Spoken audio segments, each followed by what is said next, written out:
Okay. Can you guys hear me?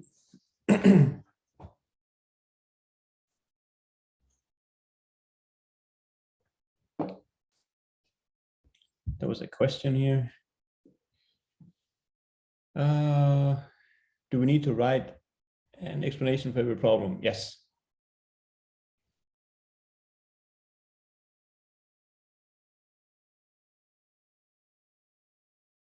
Are there other questions?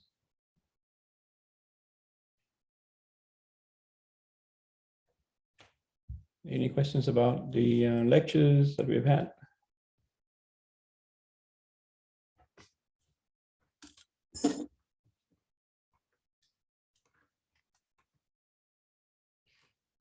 Brian is asking about the graders comment. So on the syllabus, there is an email account for Rebecca and the grader. And so reach out to her using her email and ask for clarification.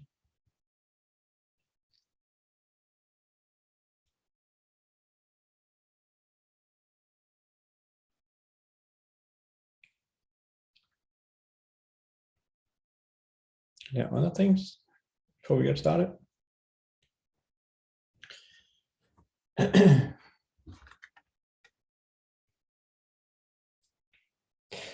So the first quiz is going to be on Monday. So quiz number 1 is on Monday. It's going to be a 24-hour window.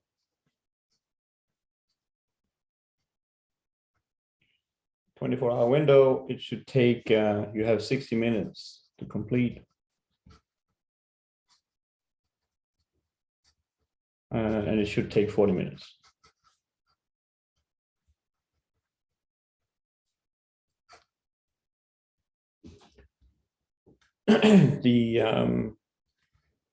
The quiz is going to be up to, quiz is going to be about up to section 1.4. So we're going to talk a little bit about some of these things. It's going to be about this nested interval that we talked about last time. We're going to start out talking a little bit more about the later stuff here.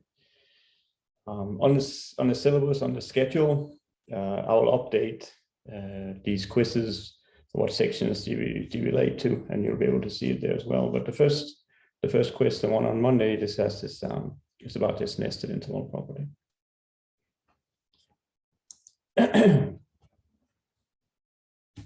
So we'll see how that goes. Because there's a quiz, then there is a so homework number 2. This is smaller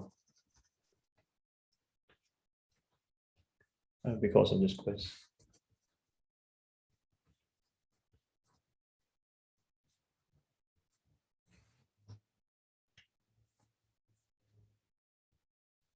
Okay, so moving ahead, we are in this we're in Abbott's section 1.4. This is where we ended up last time, and this is where we're going to start off today. And this is what I want to talk about here in the first part is about the density of Q in R. So there's a density Q in R, right? So we remember, so recall that Q is defined as those P's over Q's, those ratios for which what? For which P is an integer and Q is a natural number. Right, and we should also recall that R has a sup property.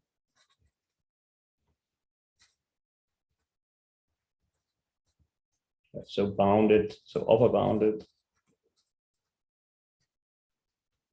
bounded sets A have have a smallest big upper bound,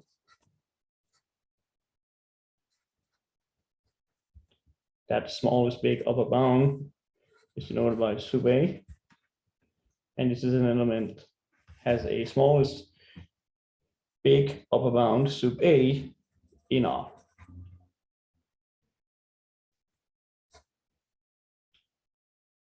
And so upper bounded sets inside R, every single one of them has the property that I can find a number which is big in the sense that it is bigger than or equal to all the elements inside A, and there is such a smallest big number as an element in R. And Q up here, as we saw last time, does not have that property. So last time we saw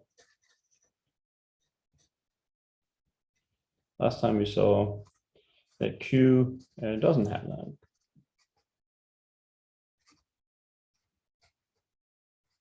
Doesn't have this sub property.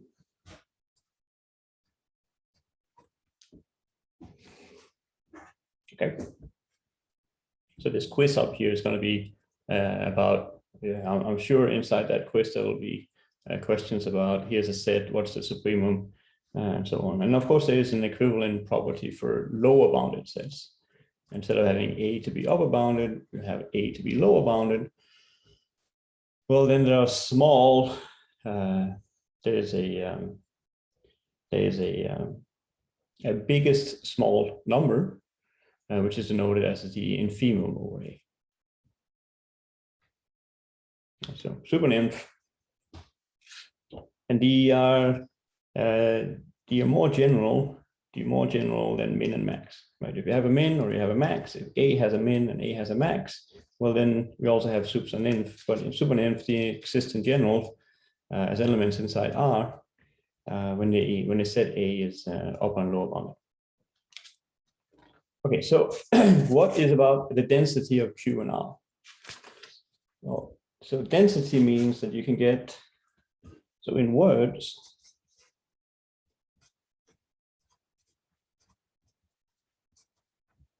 density of Q and R, well, in words, you can get, you can find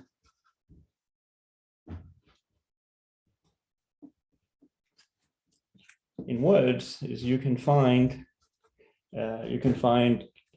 an element inside Q arbitrarily close. You can find arbitrary close for any to any real.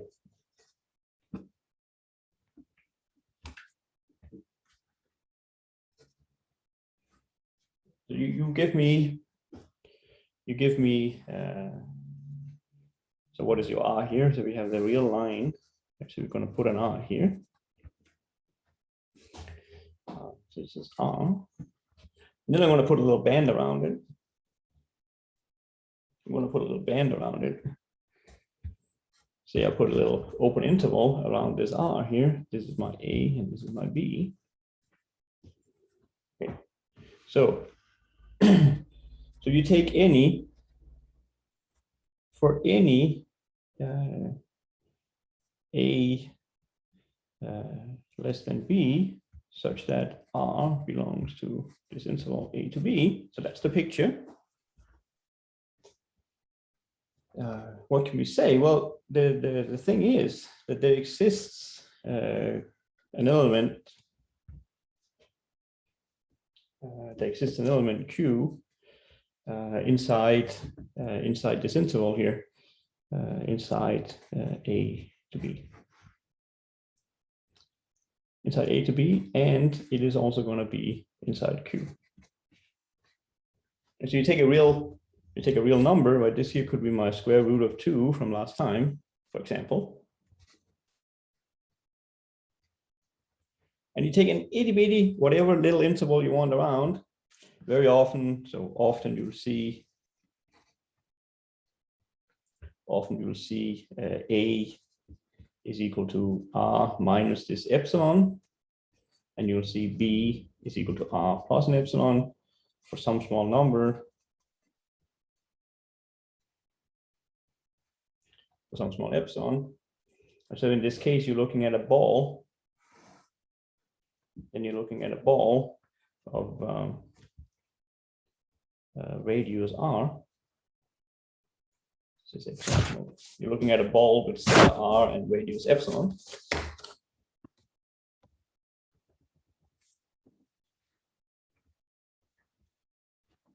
And what it says, what it means to be dense, Q is dense in R, well, it means that inside here, you can find a rational number.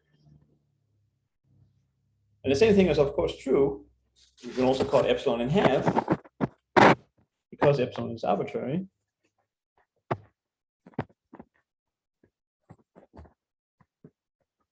Because it's arbitrary, it also works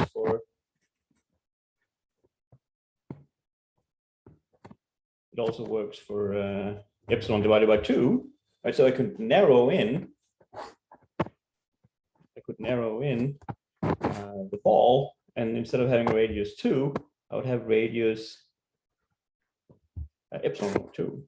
I can still find a rational number in here.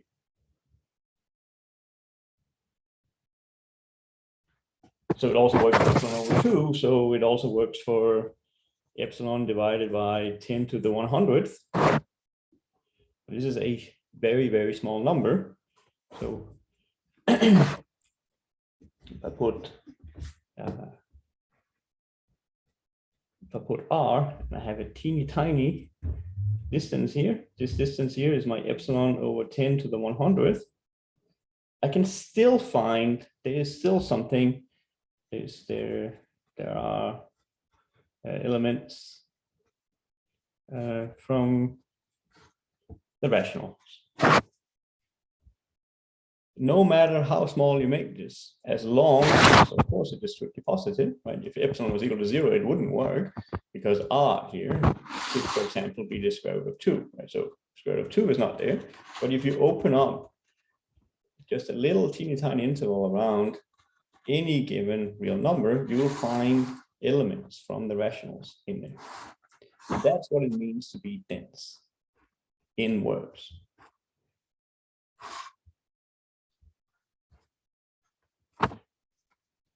Any questions on this? I don't know if you've seen the word dense before.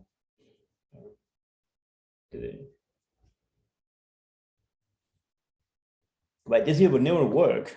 This would never work for this would not work.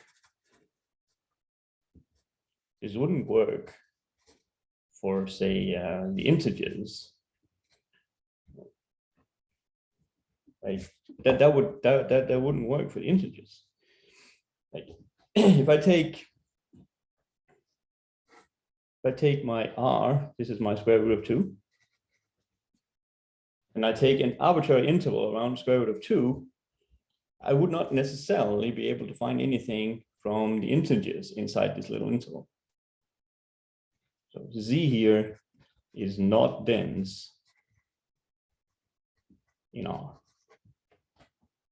It's also not dense in Q.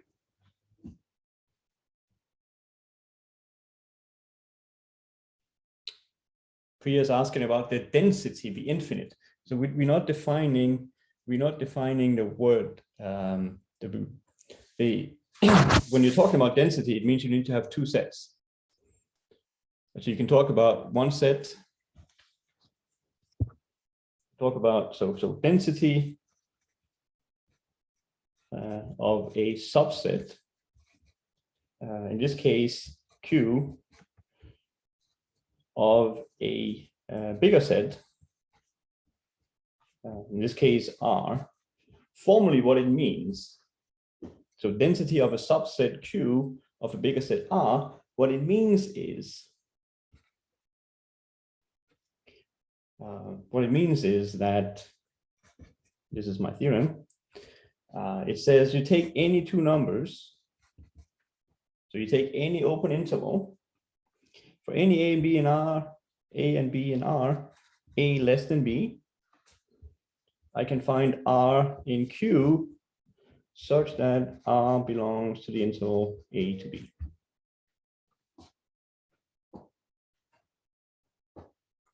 So in the case of Q being the subset of the bigger set, this here is what density. In this case, when Q is a subset of R, what does it mean for Q to be inside R in a dense manner? Well, it means that you take any interval and then you can find elements inside Q there. And likewise, you can do it for so this is the theorem we're going to prove in a second, but you could also have Q squared is dense in R squared, right? So what does it mean there? Well, you take a ball, right? So now we're in R squared. So what it means is that you take a ball. So this is my ball. It has radius. It has center, say R. Maybe we'll call something else. So this here would be my x1. This would be my x2, right? So it has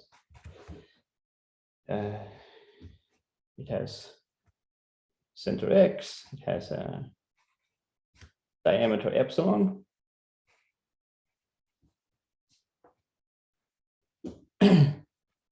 What does it mean? What is the generalization of being dense to like a two-dimensional setting? Is that any such ball contains elements from Q squared. So you take a ball, any size, epsilon here has to be strictly positive. That's the diameter, that's the radius. X is the center of the ball. And what it means is that any ball is going to have elements from Q squared. And this was an R2, and then of course you can generalize it to higher dimensions.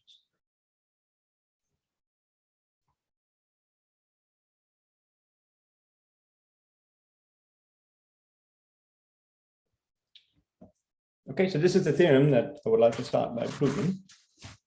Are there other questions before we start doing the proof of this theorem?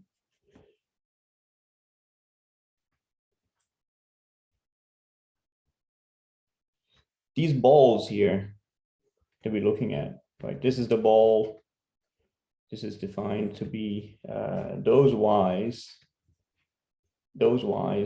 inside R, in this case 2, such that the distance between x, the center, and y is less than epsilon.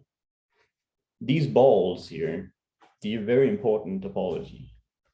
So this is something we're going to be doing a lot of when we start talking about topology. And balls in R, they are these open intervals. So A and B here, those are the balls in R. You can have bigger balls like this one. Sometimes you'll have different kinds of balls. Instead of having them to be nice and round, there are other balls of interest. You could also have balls that look like not a ball at all, but it could be like a square. That could be a ball. You could also have a ball that would look like what is called a diamond. This is another kind of ball that one will be interested in when you look at topologies. And so you can see this one here this one is nice because it's round, but you can also have one that has corners, and you can have mixtures of them. You can also have crazy ones. You can also have, there are some spaces that have absolutely crazy balls, but nevertheless, the R balls, you can have these ones that curve like this. This is another ball, but you can see now that the curvature is strange, like it bows inwards. But there are spaces that have such crazy balls in them. By far, the standard ball type is the one we're looking at here. generalizations of these open intervals that we have on the real line. But when we get into topology, we'll be looking at different kinds of balls, and these balls deform this topology that is so important when you want to study continuity. Okay, nevertheless, does ball mean symmetric? No, what it means is this here's a ball. You put a norm here, and typically you put like the standard Euclidean norm, but you don't have to. There are many different ways of measuring distance than just a direct straight line. So ball, what it means is instead of having just absolute value between two numbers here, you can put other things here. You can, for example, put a square. Don't typically do that, but you might be used to saying that, well, what is the absolute value of x? The normal way to do this is to say it's, what do I take xi and I square it, and then I sum up over all the dimensions. So here we are in 2 dimensions, so we will go up to 2. Right, and then I'll take the square root. This will be the normal way to measure length in R2, but you don't have to have a 2 here. You could put something else. You could say that the norm of this one could be like a p down here, and then that would be defined as the sum xi, and then you put a p there, maybe absolute value, and then you sum from 1 to 2, and then you'll take the pth root. And then you can start varying these p's here, running from 0 upwards to infinity, and you can start looking at how do the balls then look like. So instead of having the usual distance here, I'll have a p distance here. Right, so to get this sort of ball here, you need to have a way to measure distance, and depending on how you measure different distance, you're going to get different expressions. You're going to get different looks of these balls. Okay, I got myself into a little bit of a mess here because topology is coming later. I don't even remember how far into the textbook topology is coming. How long ahead is he in topology? Yeah, no. Topology is coming later. Okay, are there more questions before we give the proof of this theorem here that shows that Q is dense in R?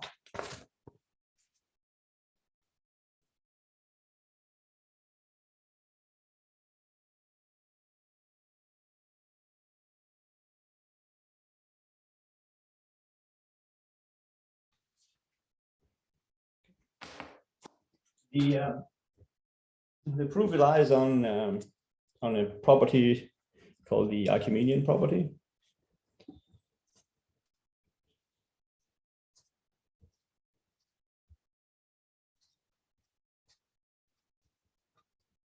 The Archimedean property, it says you give me anything in R, I can find something in the natural numbers which is bigger. Like I can always find a natural number that is bigger than a given real number. Remember, we always read from left to right, right? So this x, this n here, this depends on what comes before, right? So it just depends on x.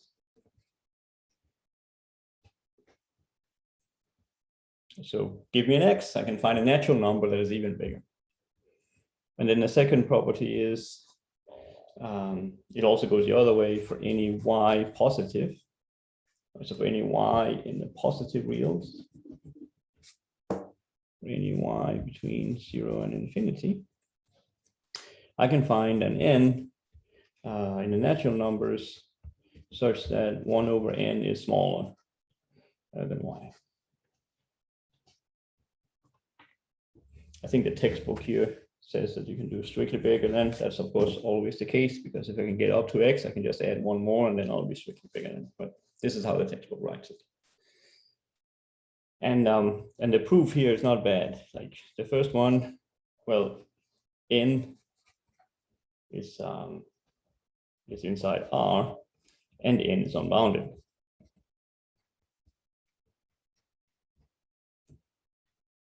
So I is unbounded from above.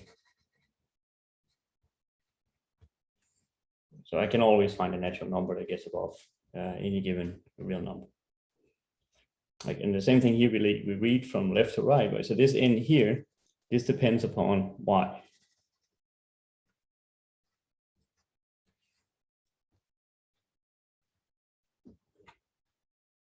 And then number 2, this one is not bad. You just take x to be what? 1 over y in the first one, right? So this is not a bad theorem. It has this Archimedean, it's called the Archimedean property. It just says that n is unbounded and you can always get above a given real number. Okay, so so we're going to use these properties here when we're going to give the proof of the density of Q inside R. Right, so the proof goes, so proof of density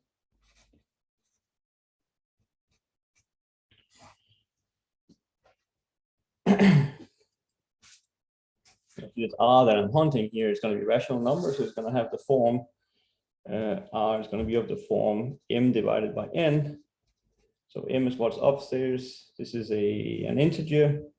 N is what's downstairs. This is a natural number. So what we want to find, our goal is to find or construct this R of this ratio form such that what? Such that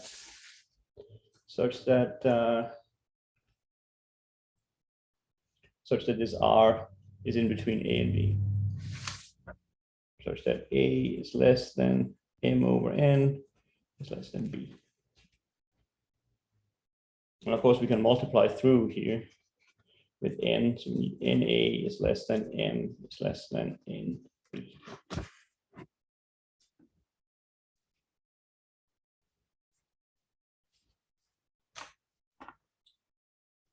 Okay, so this is what our goal is, to create n and m's such that this is true, right? What is given is a and b.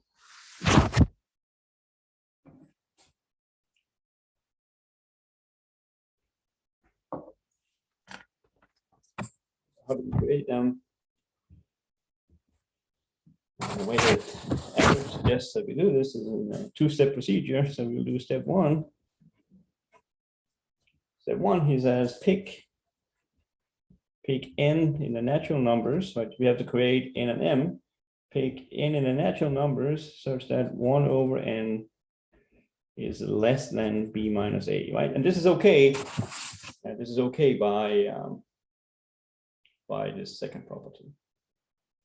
We can do that by the second property. Okay, so that was the first step. This is how we're going to pick n. Now, how are we going to pick m? Step 2, we're going to pick m inside the integers such that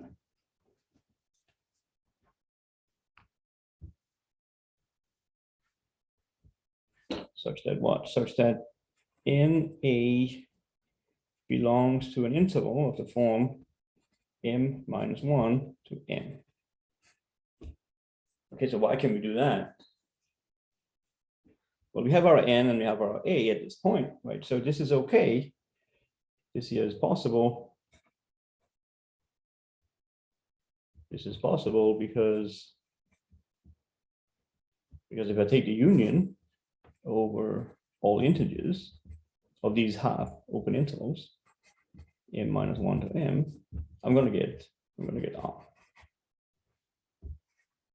Right, so any given number is going to be inside one of these half open intervals. Any given real number is going to be inside one of these half open intervals. So these are the two steps. I pick n like that, pick m like that, and then we just need to check that it works. Check that it works.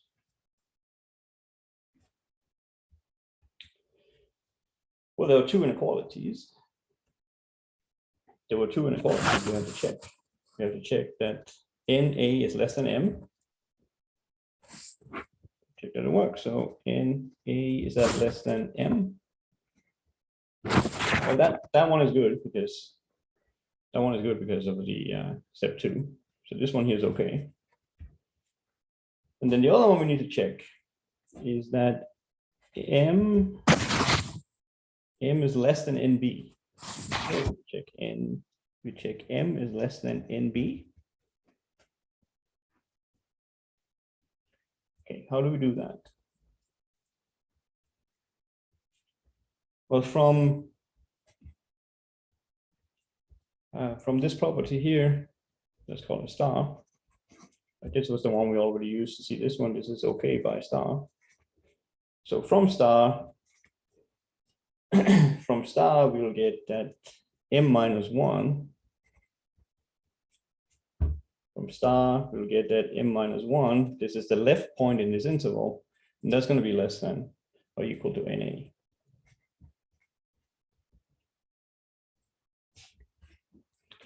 So we move minus 1 to the other side. We get M is less than NA plus 1.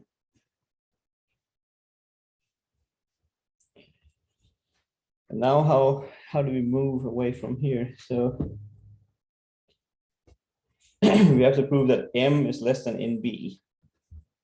We now have used both parts in star, right? We used the upper part in star, the upper part we used for the first, and then here we use the lower part. So the only thing that's left is this guy.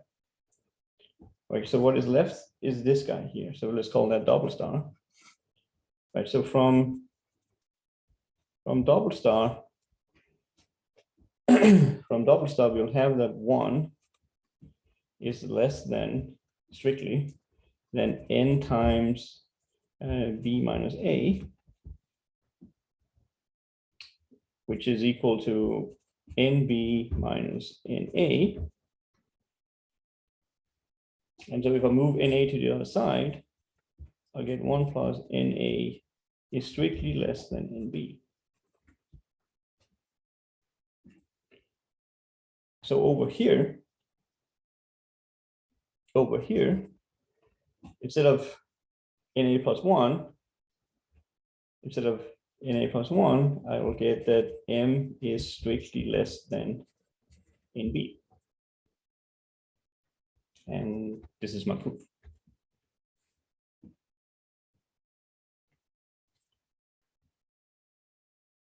These were the two properties that I had to check. And they follow from this careful way of creating N and M. And it shows that Q is dense in R.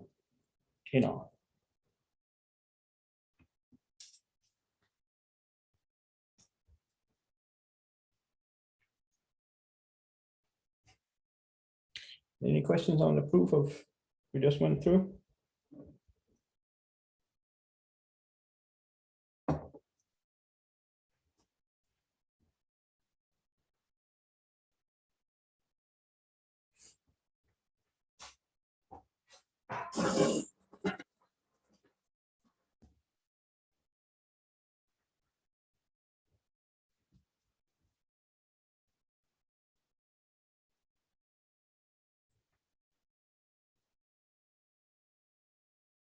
Any comments or questions? Are we good?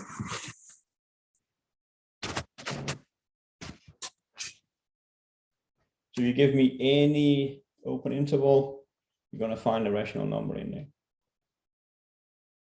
And Priya is asking about step 2. Step number 2. So you, at this point, right? So what is given for step 2? For step 2, okay. So at this point, so you're given A, B, and then in step 1, you created your N. You're given A and B, and step 1, gave you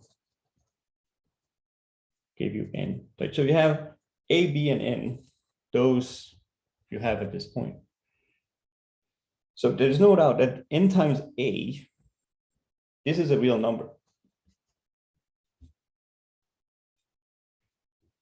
Right? So this, when we plot it on the line, NA is somewhere on the real line. Say it's here. And so what we do in step number 2 is this real line here. This is you can write this as a union of these half open intervals, right? And then you start the next one, and then you start the next one, and so on. So there's going to be this half open interval somewhere around this NA.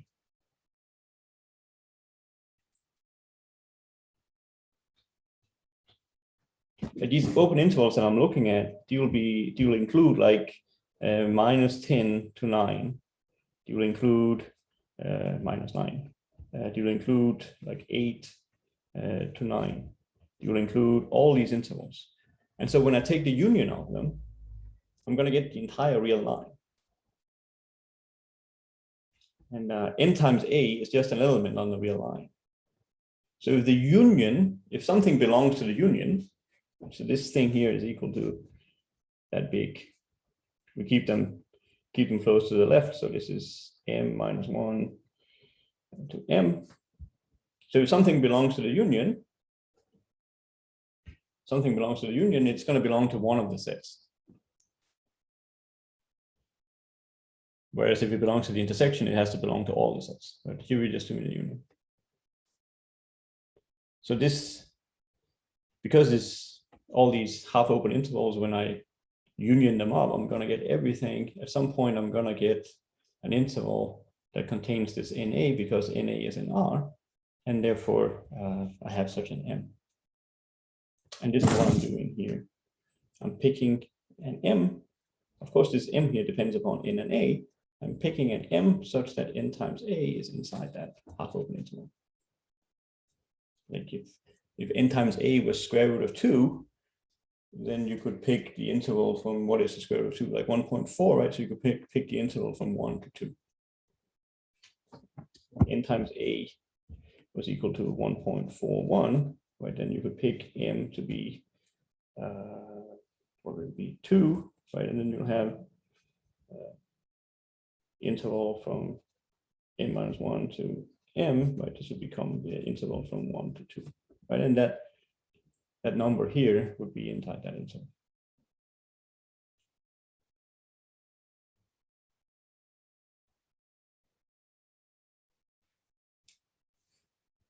Any more questions?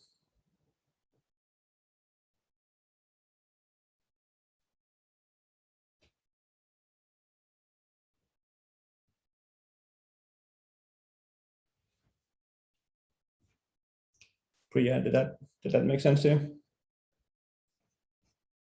Good. So the next topic is something we talked a little bit about when we had our very first lecture. The next couple of sections in the textbook is 1.5 and 1.6, and it had to do with cardinality. So this is going to be the first time we come back to Cantor's set.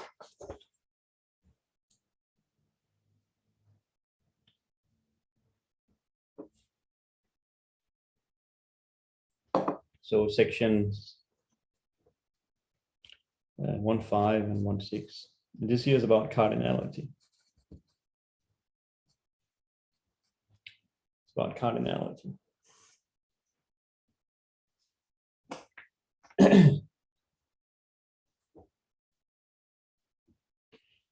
But this is an attempt. So this is how to measure, how to compare infinities.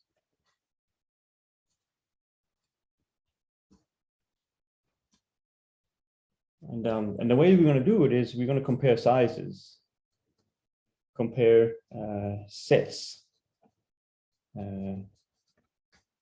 with each with infinitely many elements. Compare sets each with infinitely many elements.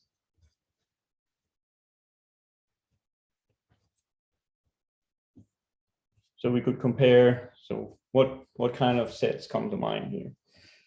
So we could look at our favorite sets, so what is N, C, Q, R, could be these intervals 0 to 1, it could be the interval 0 to 1 closed, it could be the Cantor set,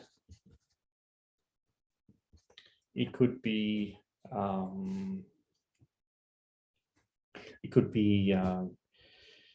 the set of functions.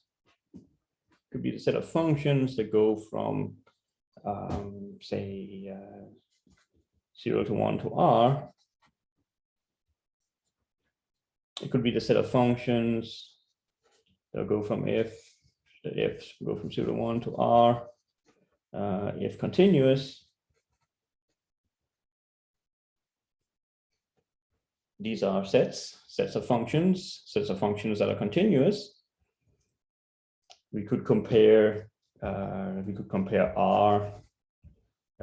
to, also often written as R cross R. We could compare C, the complex plane. This is R plus I R. So you can compare there in all of these sets here. Like how many elements are there in N? Well, there are infinitely many. How many integers are there? There are infinitely many. How many real numbers are there? Infinitely many. How many elements are there in the Cantor set? Infinitely many. How many continuous functions are there in this world? Well, infinitely many. How many functions are there in this world? Well, infinitely many. How many elements are there in R2? Well, infinitely many. So all of these sets here, they have infinitely many elements. So that is not good enough to say that one set has more than the other, because you all have infinitely many. So how should one compare the sizes? How should one compare the size of, say, the interval from 0 to 1, open in both ends, with, for example, the natural numbers? Well, so this is what Cantor came up with. So this here is a definition, and this is Cantor. This is due to Cantor. He says you take sets. For sets A and B, we say that the cardinality of A is bigger than the cardinality of B.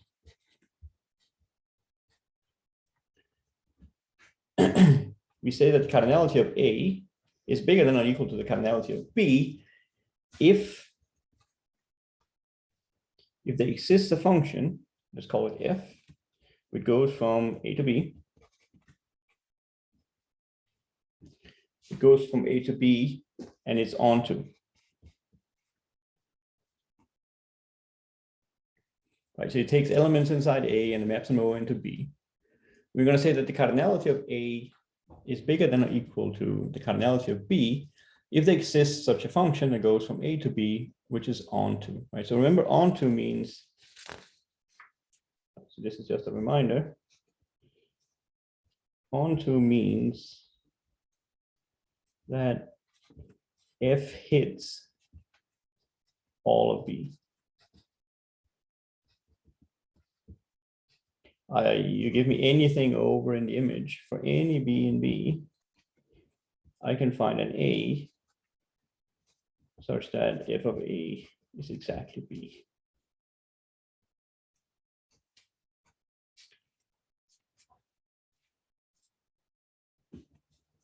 So this is Cantor's definition. This is how he wants to define, and cardinality is this surrogate for infinity.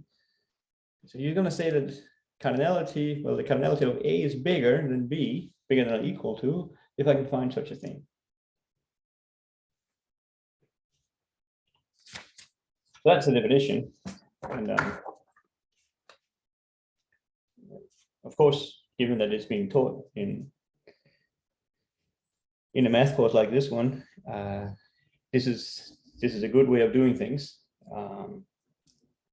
Back when this stuff was developed in the late 1800s, 1880, 1890, this was not so clear. People worked trying to compare these infinities for a while, and Cantor was the one that really made headway. I should say that there are like alternatives. The equivalent.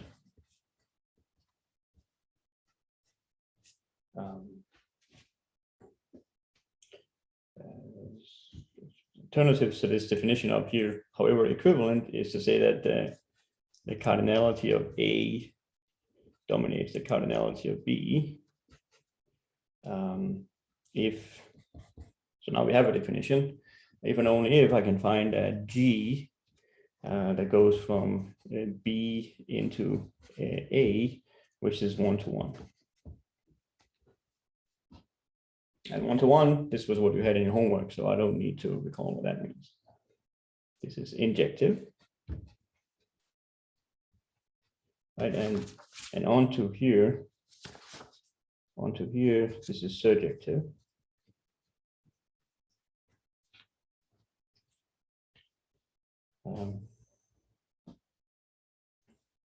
This one here, this alternative, to prove that we might, I had prepped it. It's not terribly hard to see, but it just uses the axiom of choice. And so I'm not sure if everybody has seen the axiom of choice. If not, maybe we can talk about it at some point. It's just another way of defining what it means that the cardinality of one set is bigger than the other. Here, G goes the other way. If here goes from A to B, it's onto. You can also go the other way. You can go from B to A and then demand 1-to-1. So there are, I mean, inside logic, this is bread and butter. There are two big results that I would like you guys to know about. There are two big results here. The first one is Cantor's theorem. This is theorem 162.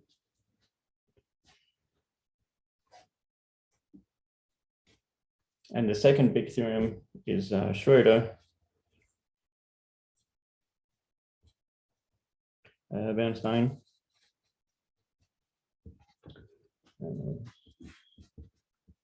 This is an exercise 1.5.11.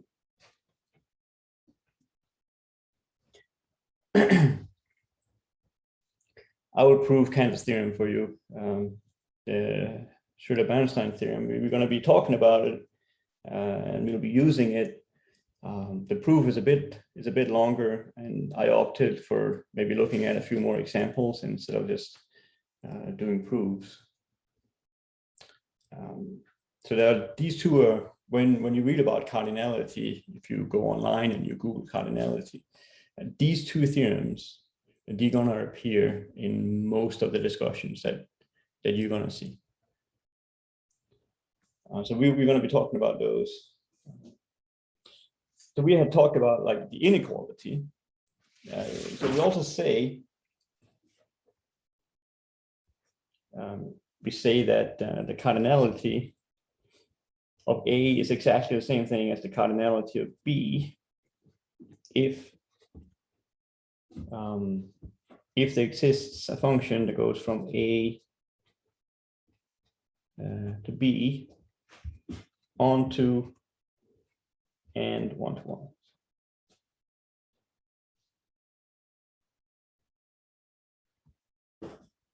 So you can start now. You can start to see here that I have these inequalities. And normally when we talk about an order on the real numbers, right? If I tell you that A is less than B and B is less than A, well, from there, you would conclude that A equals B.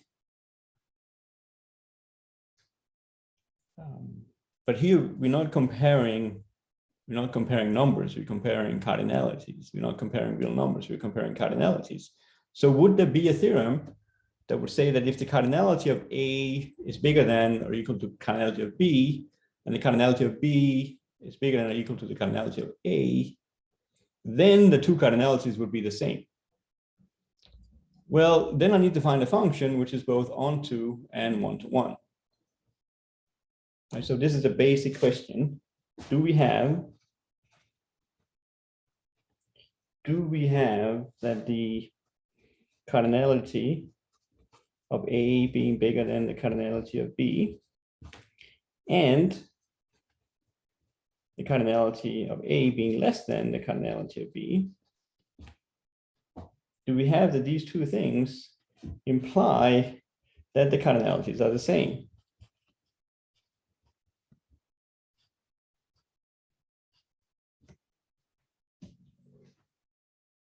Right, that means that I need to be able to go from these one-to-one functions that are guaranteed to exist, not one-to-one functions, these functions that are onto, like this here will give me a function, this one here will give me a function, this will give me an f that goes from A to B, that is onto. The next one, this will give me a function that goes from G, from B into A, that is onto. And so over here, what I'm needing a function that goes from A to B, which is onto and one-to-one, right? So here I need a function that goes from A to B, which is onto and one-to-one, right? And I'm given these two functions, f and g over here. I have somehow to put them together and then get this property over here. And this is not obvious at all. And the answer here is yes. This is really true. And this is this Schroeder-Bernstein theorem. This is the SB theorem.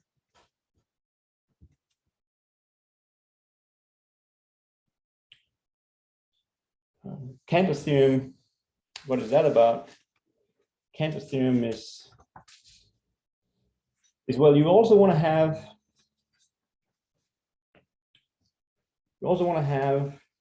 just like in the real numbers, I can talk about something being strictly bigger than. So this was the question. Do we have these properties? The answer turns out to be yes. We also have, so what does it mean for the cardinality? So what does it mean for the cardinality of B to be strictly bigger than A? Right, so the cardinality of A is strictly less than the cardinality of B. If we cannot find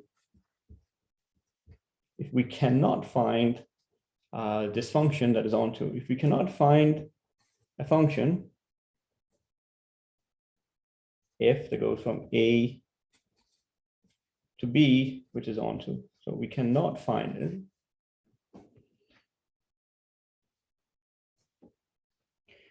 So Cantor's theorem, the other cornerstone, Cantor's theorem gives you a way to create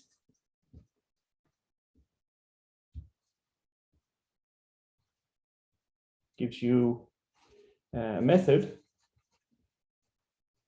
to create sets.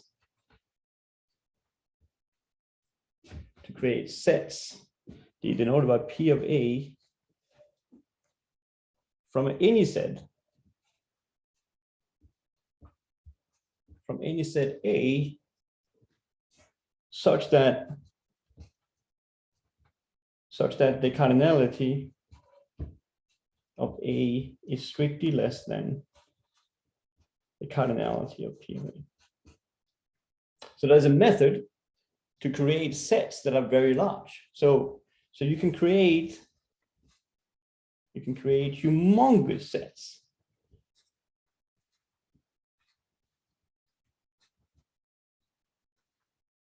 Right, you could start with A, Then you stick it into this formula that Cantor's theorem gives you. This is going to give you P of A. Then you do it again. So you're going to create, you have any set, huge set, even bigger, even bigger. And you can keep going like this. Every time you go up with another P, you're going to get an even higher cardinality. This is what Cantor's theorem is about. So these are the two main theorems related to cardinality. Those are the two main theoretical theorems related to cardinality that our textbooks discusses, and also what I've seen if you go in, if you're interested in logic. So for example, your TA, James Holland, he is a PhD student in logic. And of course there's a wealth of extensions and variations on these topics and tools that we're talking about here. So if you have any interest in this sort of material, your TA is just a wonderful resource. So what we have like 20 minutes left. So I want to show you some examples. I talked a bit about the theorems now. I didn't state them formally. I like to talk about them before plowing into all the math. We can do that next time. Let me try to show you some examples about cardinalities. Right, so it's always about creating. It's always about creating these onto functions. Equivalently, you can use the one-to-ones if you go in the other direction. That's up to you. I don't care which way you go. I personally prefer this onto fashion here, but that's just a personal preference. It's not anything important. So we could start out by looking at like the simplest case is a word to compute the cardinality of C and the cardinality of n. Z contains n, so one of them is obvious, right? So this one here, this follows from the fact that C is already inside, already contains n as a subset.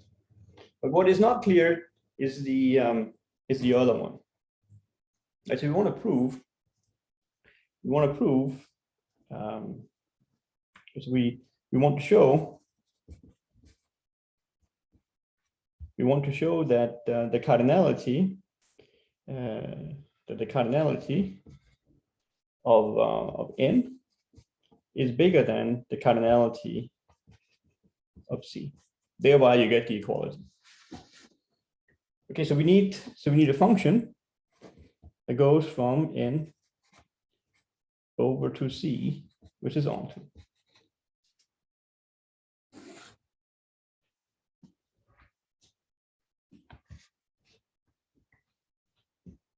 So we have to be able to hit every single number, every single integer. We have to be able to hit it by a natural number. And so the way to go about that, there are many ways to do it, but one way to go about it is you just write out what Z is, right? So this is a bunch of integers, -4, -3, -1, 0, 1, 2, 3, 4. I think we might have done this in the very first lecture too, right? So this is my C. I want to be able to hit every single such number with something in the natural numbers. Right? So what I could do is I take the first natural number. This is going to be a 1. I'll map 1 into 0. Right, so what that means is this is f of 1 is equal to 0. And then I'll take 2. I'll put it over here. I'll map that into 1.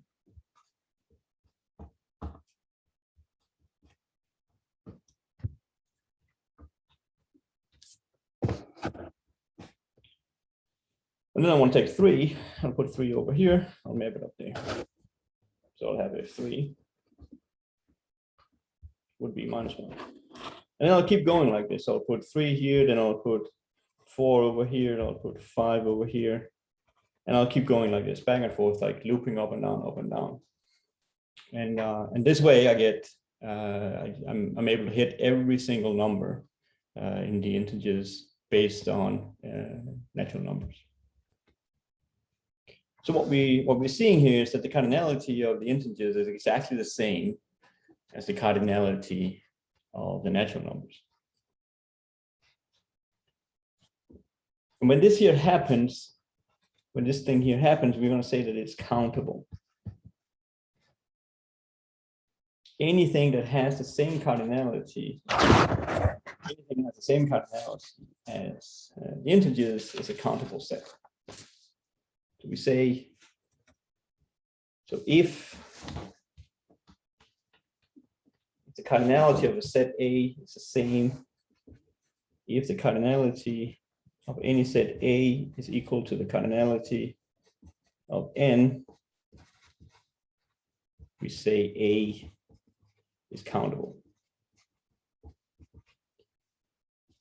Some people, some textbooks, you write to be very pedantic.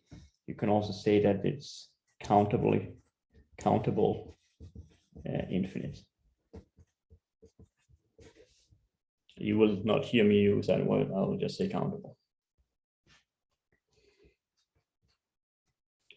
Right. So here we're seeing so C is countable.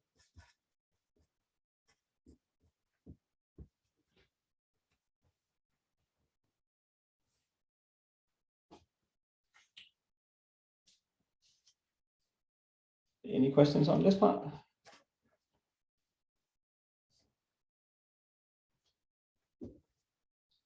So C is the set of integers is a countable set. The next thing that we should do is we should also make sure that Q is countable. We already know that the cardinality of Q is going to dominate the cardinality of N because, well, Q is much bigger than N. Right, so we want to show the opposite. We want to show that the cardinality of Q is less than the cardinality.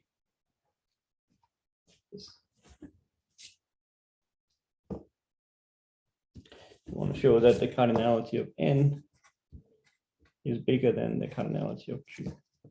I could write it.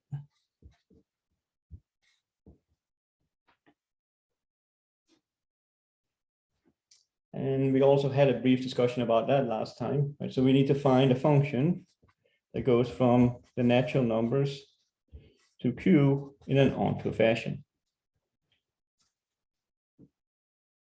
And so the way that one way to do this is to write f divided by Q by writing Q as those P over Qs. So I have P over Q. And we'll put them in a matrix.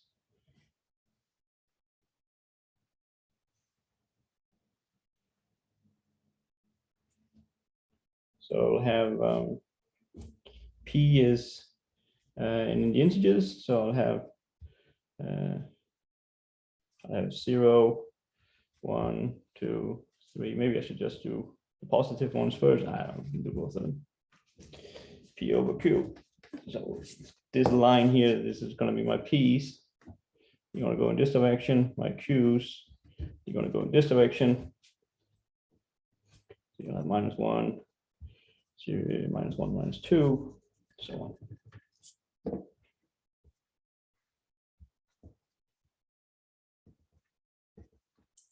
So this is my representation of a P divided by Q, is that I'll have a P in the integers, and then I'll have a Q in the natural numbers. And so I'll go down here. This here will be a 1. This here will be a 2, 3, 4, and so on. Right, so my Q's will be downstairs. Q is something in N, P is something in C.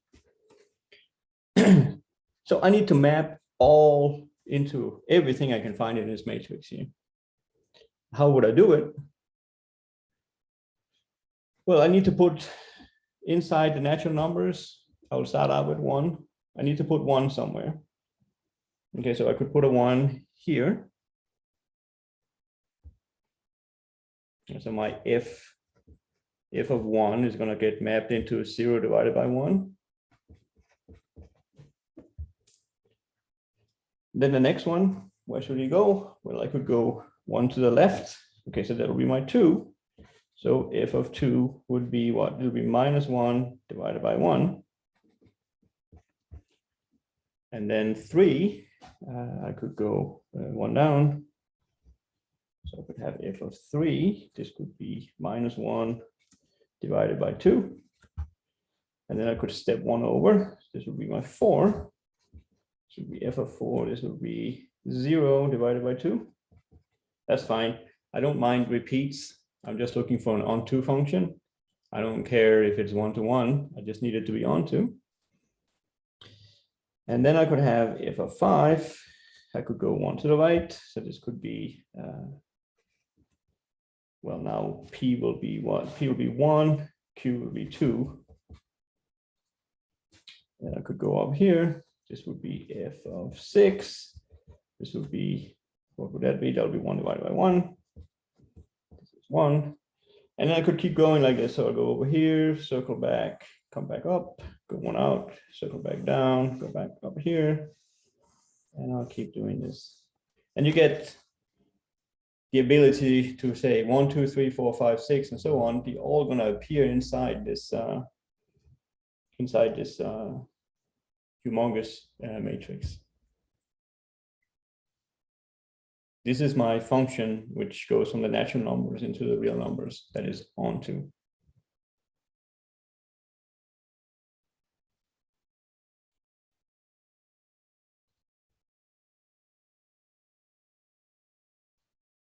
Does that make sense?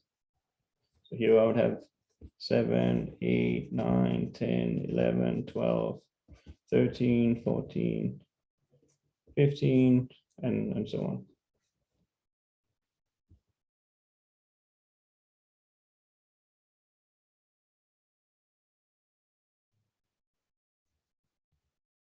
And Priya, if you see something like this, yeah, if you can make such a picture here and just convey that this is how you do it, I will be perfectly happy.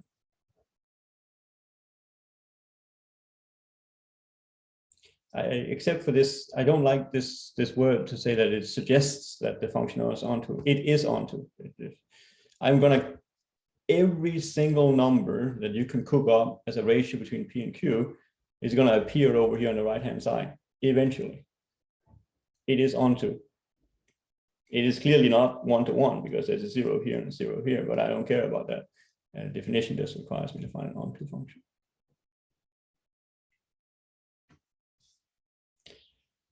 Okay, so now we have Q is countable. That's because of this argument here or something similar.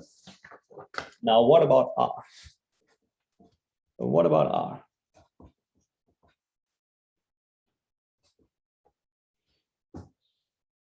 So what about R? But I will know again exactly the same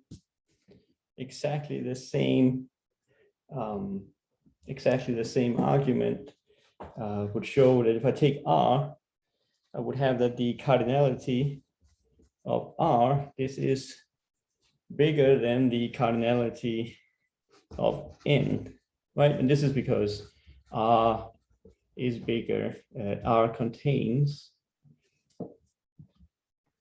it's bigger in the set of containment, is containing N, right? But do we have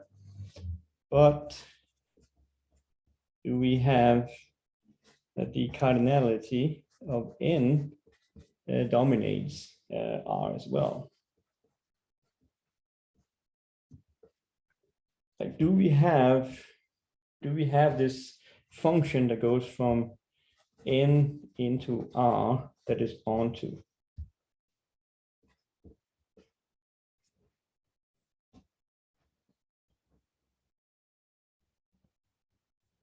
And probably most of you have heard that R is uncountable. So what that means is the answer here is no.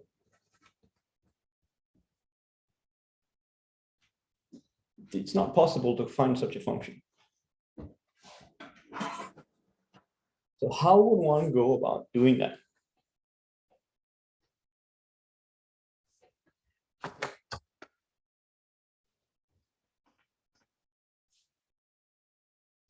How would one go about doing that? How do we create? How do we prove?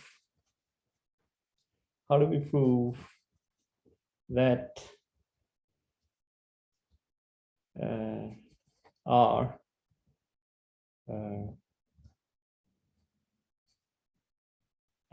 has? How do we prove that R is uncountable?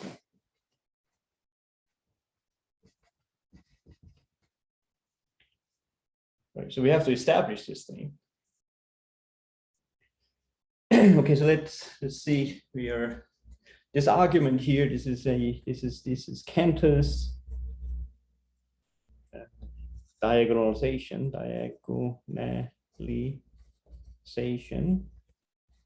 argument.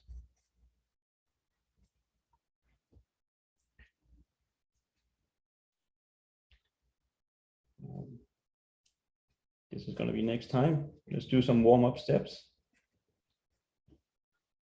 Let's try something. There are a few ingredients to go into doing this, but one thing we could start by doing is what about something simpler? If I looked at the cardinality of, say, the interval from 0 to 1 and the cardinality of R. Maybe start with something that is a little bit different. Well, can I create this? If I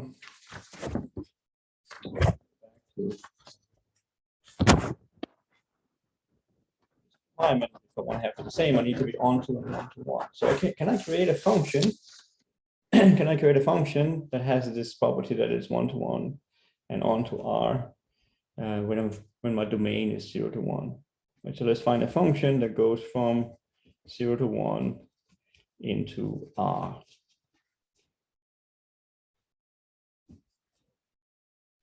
And let's try to do that. Okay, so let's try to do that. This is my interval from 0 to 1, and it's open. I need a 1-to-1 and onto function. So I need a bijection. 1-to-1 and onto.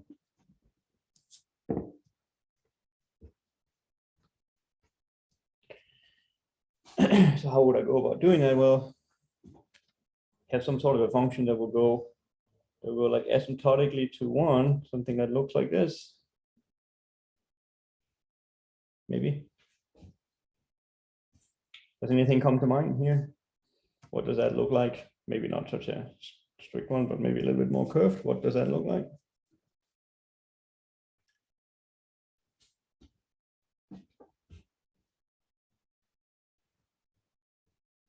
Something like 10. Very good. This is like a 10 or arc10 to go the other way. So there's a bijection between the intervals 0 to 1 and 2R. So that's one thing we need to feel comfortable about. Okay, so we could then we could just ask the question. So given that R and the interval 0 to 1 is in bijection, there's a bijection between them. I don't need to have uncountability of R. We could start by checking. So check that.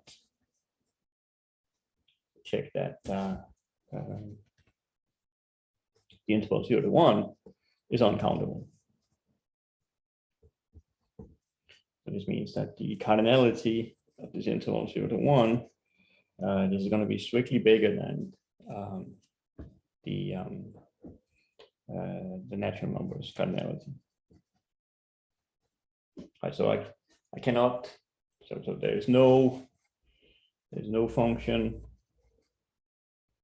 if from the natural numbers onto this interval 0 to 1. There is no such function. Okay, so the other thing that we need to talk about is, and this happens a lot when you create these functions to show that two sets have the same cardinality, is if you take a number between 0 and 1, very often you need to expand. You need to expand an x between 0 and 1 into various decimal representations.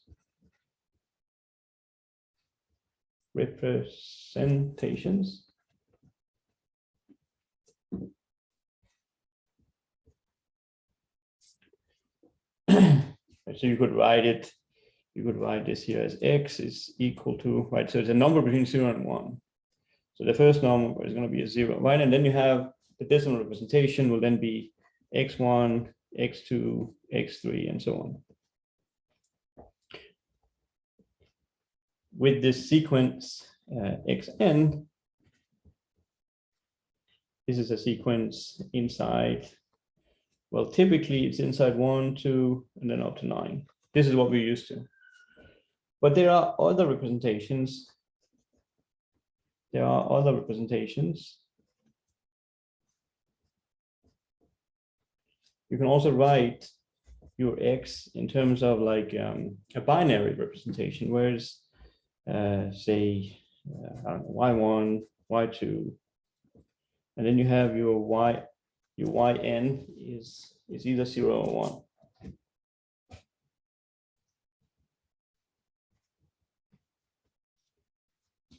This is the binary.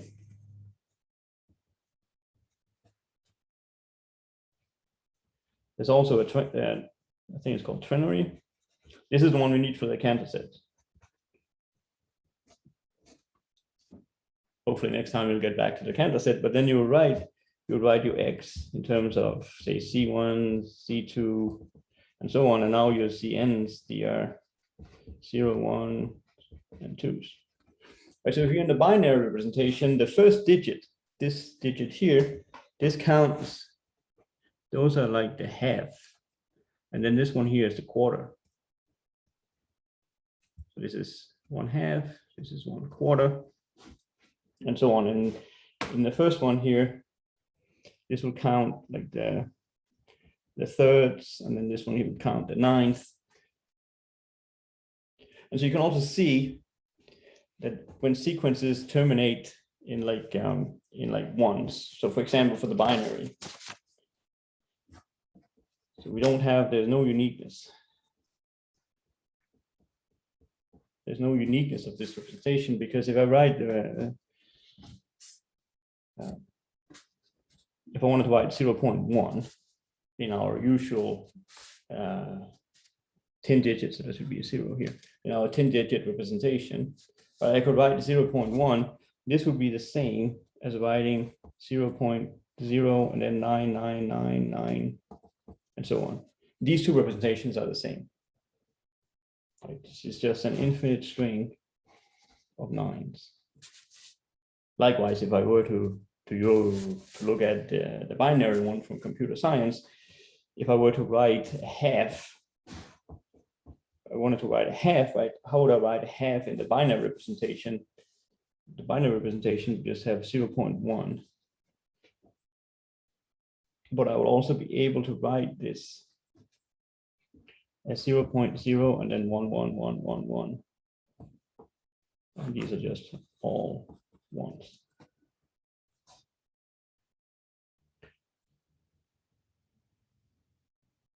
So there's no uniqueness. So often one excludes the representation that ends in. Often one excludes the all 9s and all 1s representations.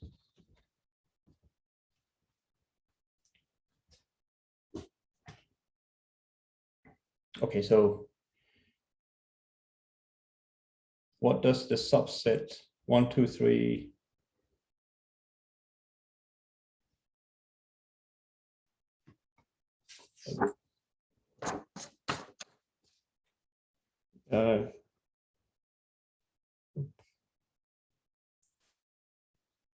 Is this the question here with Priya? Well, it means that xn is an element inside 0, 1, 2, up to 9 for any n in the natural numbers. Right, so I have a sequence that's inside the subset, or each element inside the sequence is an element in the subset. Right, so either you write this inclusion or you write this membership.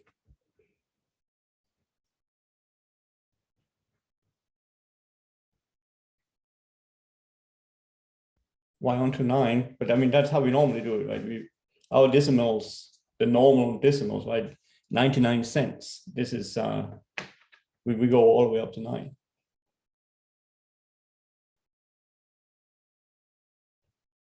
But in computers, right, they only have 0 and 1s. So then the interpretation of the decimals, the digits in the binary system is different, because the highest number in the binary system is 1. So you can go, Y1 can either be a 0 or a 1.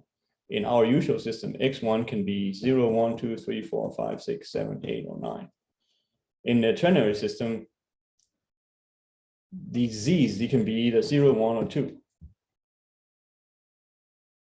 And then the first digit represents the number of thirds, and the second digit represents the number of nines, and so on. And you might sit back and wonder, like, what on earth does this have to do with anything? But I mean, this is what goes into Cantor's, this is Cantor's argument, this is Cantor's diagonalization argument. Cantor's diagonalization argument uses these decimal representations of real numbers. So we are out of time. I'll explain. We'll start here next time, and then I'll take you through Cantor's diagonalization argument next time. All right. Are there any other questions before we call it quits?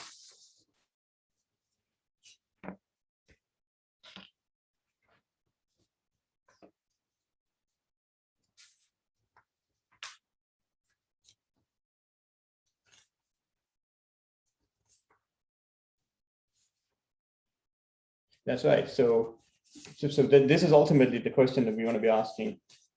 Can we prove that there's no way of doing this? But can we prove that there is no such function? So next time,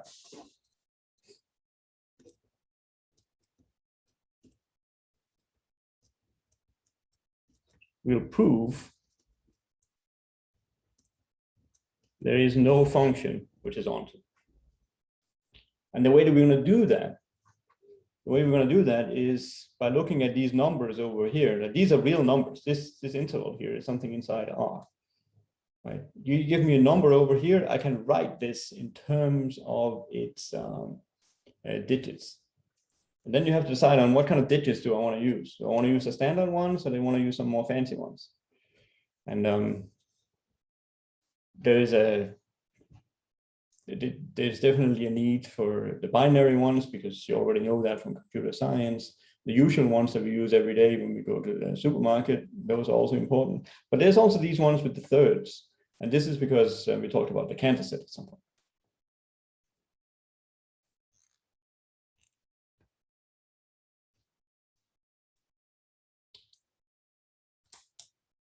Yep. Other questions or comments?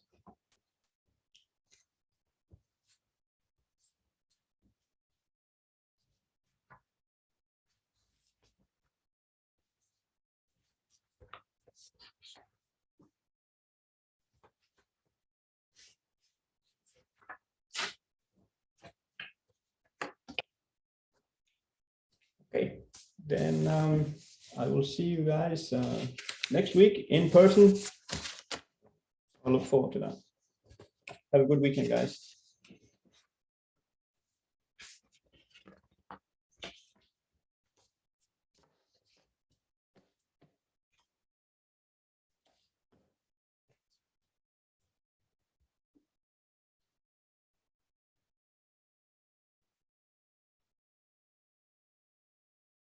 So let's take these questions one by one. So the last one here,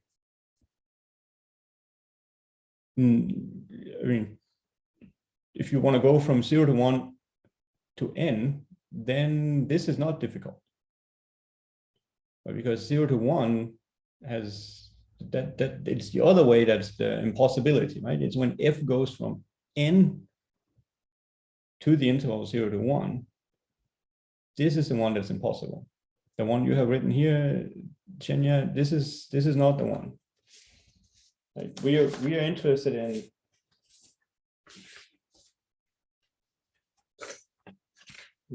the other one. Right? Can you go from n to r that is onto? Right? And the argument for why this is a no is Cantor's diagonalization argument.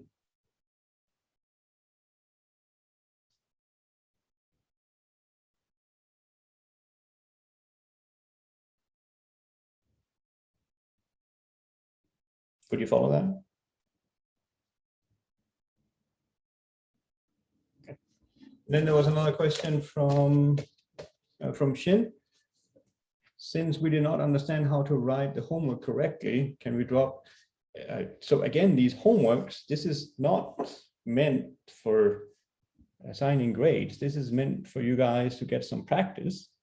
And there's no need to drop these homeworks. If you hand in your homeworks and you do a decent job, everybody's going to be happy with. This is for you guys to learn. It is not for me assigning grades to it. So there's no need to drop these homework scores. I'm not sure what it means that you write homework correctly. I mean, you have to be able to solve the problems. And if there are things in the homework that you missed, then now is a good chance to ask questions on how to fix it. So we get these gaps closed.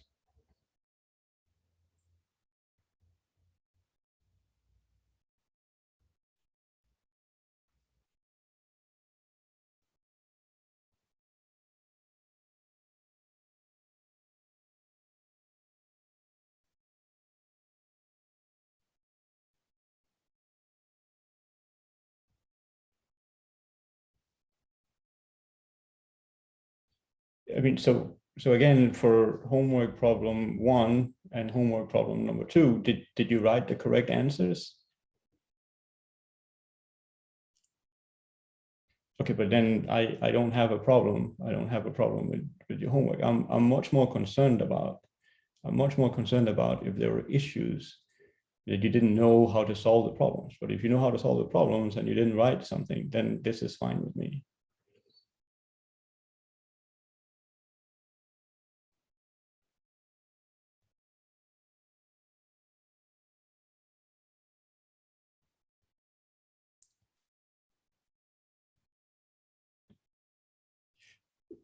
I mean, so again, Shin, the way that these homework grades work, it is not about assigning grades. At the end of the day, if your homeworks are handed in and they look fine, you will get full credit for your homeworks.